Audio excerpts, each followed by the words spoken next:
Swallows and Amazons by Arthur Ransome. Chapter 2. Making Ready.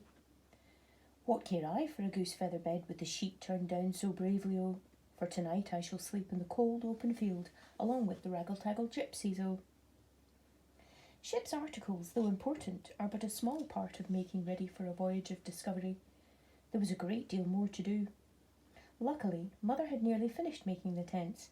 She had decided, as soon as they had sent off the letters, that tents would be wanted if the expedition to the island was allowed, and if that was not allowed, the next best thing would be a camp on shore. So she had bought the thin canvas and had been working at tent making every day, while Fat Vicky was sleeping and the others were fishing by the boathouse or camping on the Peak of Darien. That night, after Captain John and mate Susan had followed their crew to bed, Mother had finished both tents. Next morning, after breakfast, John and Susan, with Mother to help them, Titty to watch, and Roger to get in the way, had put up one of the tents between two trees in the Hollyhow garden. The tents were of the simplest kind. Each tent had a three-cornered piece for the back. The back was sewn to the sides, and a piece of stout rope was stitched to the canvas inside to make the ridge of the roof. The ends of this rope were fastened to two trees, and so held the tent up.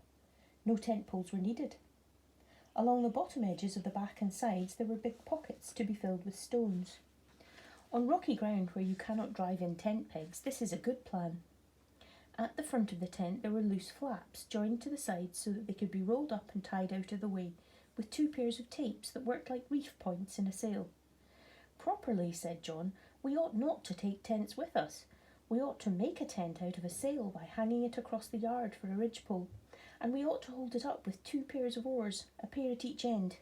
But one tent would not be big enough, and to make two we should want 8 oars and 2 sails, big ones.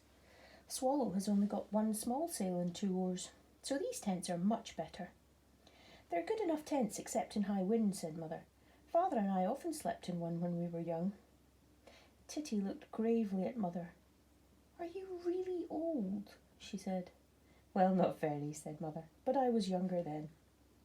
Mother had bought 2 square waterproof ground sheets, one for each tent. One of them was spread inside the tent that was being tried. You be careful, said Mother, to keep the edges of the ground sheet inside the tent, or if it rains you'll find yourself sleeping in a puddle. Everyone crowded into the tent and sat down. Titty borrowed Fat Vicky from Nurse and brought her in too. Susan shut the flaps of the tent from inside. We might be anywhere, Titty said. Next time we put up the tent we shall be on the island, said John. What about mattresses, said Mother. Rugs, said Captain John. Not enough, said Mother, unless you want to be like the lady who ran away with the raggle-taggle gypsies and caught her death of cold. The song doesn't say so, said Titty. It only says she didn't care. Well, and what happened to don't care? Came to a bad end, said Roger. A cold is a bad end when you're camping, especially on a desert island, said Mother. No, we must get some hay bags filled for you to sleep on. If you put them on the ground sheets and lie on top of them, and roll yourselves up in rugs and blankets, you'll come to no harm. Captain John was in a hurry to try the Swallow under sail. Let's go down to the harbour and overhaul the ship, he said. We can take her out now, can't we, Mother? Yes, but I'd like to come with you the first time. Come along, do. You can be Queen Elizabeth going aboard the ships at Greenwich that were sailing to the Indies. Mother laughed. It doesn't matter a bit about you not having red hair, said Titty. All right, said Mother, but I think we must leave Vicky with Nurse. So they all crawled out of the tent. Fat Vicky was given back to Nurse, and Queen Elizabeth walked down to the boathouse with Captain John of the sailing ship Swallow, mate Susan, able seaman Titty, and the boy Roger, who ran on ahead with the big key to get the boathouse open. The boathouse was a stone one with a narrow quay along each wall inside, and a small jetty sticking out beyond it into the lake. Roger had got the door open by the time they came to it, though he had had a tough struggle with the rusty lock. He was already inside, looking down on the Swallow. The Swallow was a sailing dinghy built for sailing on a shallow estuary, where the sands were uncovered at low tide. Most sailing dinghies have centreboards, plates that can be let down through their keels to make them sail better against the wind. Swallow had none, but she had rather deeper keel than most small boats. She was between 13 and 14 feet long and fairly broad. Her mast lay in her, and beside it, neatly rolled up, were boom, yard and sail, and a pair of short oars. Her name, Swallow, was painted on her stern. Captain John and his crew looked at her lovingly. She was already their own ship. Better bring her outside and make fast to the jetty while you step the mast, said Queen Elizabeth. You won't be able to get her out if you step the mast while she's in the boathouse. That beam is too low. Captain John went aboard his ship. Mate Susan untied the painter, and between them they brought the Swallow out of the boathouse. Then Susan fastened the painter to an iron ring on the end of the jetty, and she too climbed down into Swallow. Can I come too? Asked Roger. You and Titty and I will wait until they have the sail up, said Queen Elizabeth. Give them plenty of room and a free hand. We should only be in the way if we went aboard now. Hello, said John. She's got a little flagstaff, and there are flag halyards on the mast to hoist it up by. He held up a tiny flagstaff with a three-cornered blue flag on it. I'm going to make her a much better flag than that, said Titty. Better take this one with you to make sure yours is the same size, said Queen Elizabeth. John and Susan had done plenty of sailing, but there is always something to learn about a boat you have not sailed before. They stepped the mast the wrong way round, but that was set right in a moment. She doesn't seem to have a forestay, said John. There isn't a place to lead the halyard into the bows and make it do instead. Let me have a look, said Queen Elizabeth. These little boats often do without stays at all. Is there a cleat under the thwart where the mast is stepped? 2, said John, feeling around. The mast fitted in a hole in the forward thwart, the seat near the bows of the boat. It had a square foot, which rested in a slot cut to fit it in the kelson. Get the sail ready, hoist it, and make fast there and see how she does, said Queen Elizabeth. I wonder whether the real Queen Elizabeth knew much about ships, said Titty. That Queen Elizabeth was not brought up close to Sydney Harbour, said Mother. Susan had got the sail ready. On the yard there was a strop, which is really a loop, that hooked on a hook on one side of an iron ring called the Traveller, because it moved up and down the mast. The halyard run from the Traveller up to the top of the mast, through a sheave, which is a hole with a little wheel in it, and then down again. John hooked the strop on the Traveller and hauled away on the halyard. Up went the brown sail until the Traveller was nearly at the top of the mast. Then John made the halyard fast on the cleats, which were simply pegs, underneath the thwart, which served to hold the mast up. That looks all right, said Queen Elizabeth from the jetty. But to make the sail set properly, you must pull the boom down. That'll take those cross wrinkles out. Is that what these blocks are for? To a ring in the kelson close up where the mast is stopped. But they're all muddled up. Ah, isn't there another ring under the boom close to the mast? Asked Queen Elizabeth. Got it, said Captain John. One block hooks to the ring under the boom, and one to the ring in the bottom of the boat. Then it's as easy as anything to haul the boom down. There, how's that? The crinkles in the sail go up and down now, not across, said Mate Susan. That's right, said Queen Elizabeth. The wind will flatten them out as soon as we start sailing. May I come aboard, Captain Drake? Please, said John, but never mind about being Queen Elizabeth now.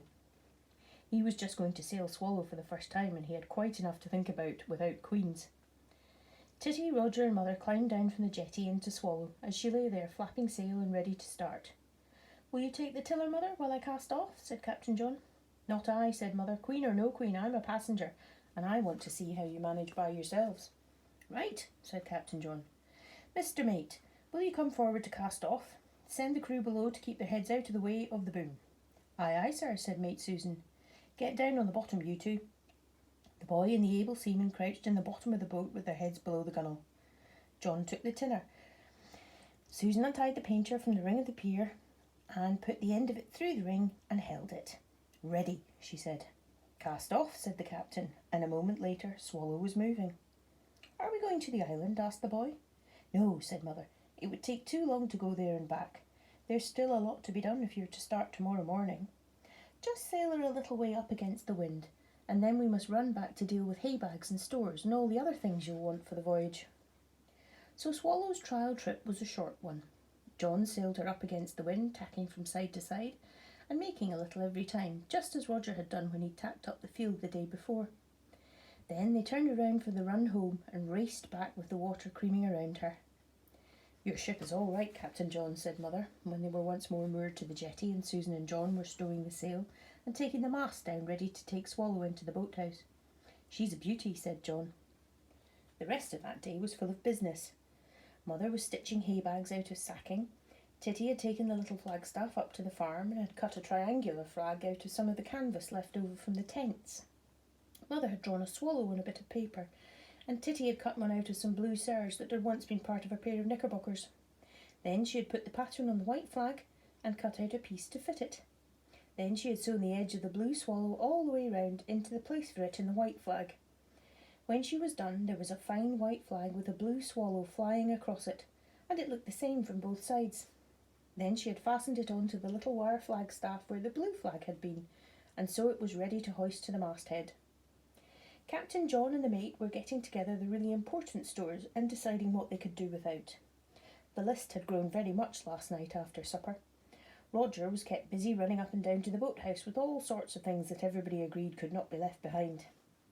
The mate's chief task was fitting out the galley with the help of Mrs. Jackson, the farmer's wife, who was lending the things.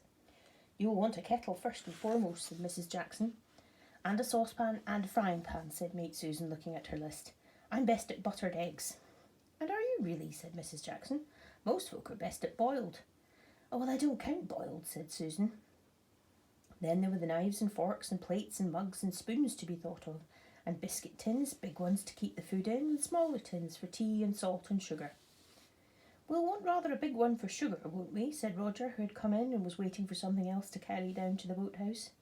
"You won't bake, I don't suppose," said Mrs. Jackson. "I think not," said Mate Susan. The pile of things on the kitchen table grew and grew as Susan crossed off the items on her list. John and Titty came in to show her the new flag and to see how she was getting on. "Who is going to be doctor?" she asked. "Surgeon," said Titty. "It's always surgeon on board ship." "You are," said John. "You're the mate. It's the mate's job. He comes dancing onto the scene, and well, says he, and how are your arms and legs and liver and lungs and bones a-feeling now? Don't you remember?" "Well, then I ought to take some bandages and medicine and things." "Oh, no," said Titty. "On desert islands they cure everything with herbs. We'll have all sorts of diseases, plagues, fever, and things that have no medicine that's any good for, and we'll cure them all with the herbs that the natives show us." At this point, Mother came in and settled the question. "No medicines," she said. "Anyone who wants doctoring is invalided home." "If it's really serious," said Titty. "But can we have a plague or a fever or two by ourselves?" John said, "What about a chart?" Titty said that as the ocean had never been explored, there could not be any charts. "But all the most exciting charts and maps have places on them that are marked unexplored." "Well, there won't be much good for those places," said Titty. "Well, we still ought to have a chart of some kind," said John.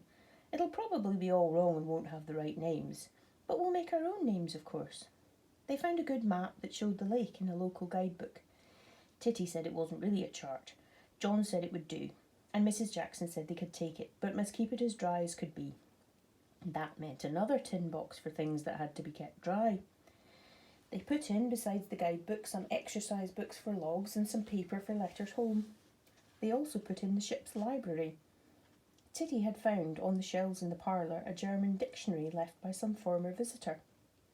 "It's full of foreign language," she said, "and we shall want it for talking with the natives." In the end it was left behind because it was large and heavy, and it might be the wrong language. Instead, Titty took Robinson Crusoe. "It tells you just what to do on an island," she said. John took the Seaman's Handbook and Part 3 of the Baltic Pilot. Both books had belonged to his father, but John took them with him even on holidays. Mate Susan took Simple Cooking for Small Households. At last, when everything was piled into the boathouse, just before it was time for Roger and Titty to go to bed, the whole crew went up the path to the Pinewood, onto the Peak of Darien once more to look at the island. The sun was sinking over the western hills. There was a dead calm. Far away they saw the island and the still lake without a ripple on it, stretching away into the distance. "I can't believe we're really going to land on it," said Titty. "Well, we aren't unless there's a wind tomorrow," said Captain John. "We'll have to whistle for a wind." Titty and Roger, by agreement, whistled one tune after another all the way home. As they came to the farm, the leaves of the beech trees shivered overhead. "You see," said Titty, "we've got some wind. Wake up early and we'll go out and do some more whistling before breakfast."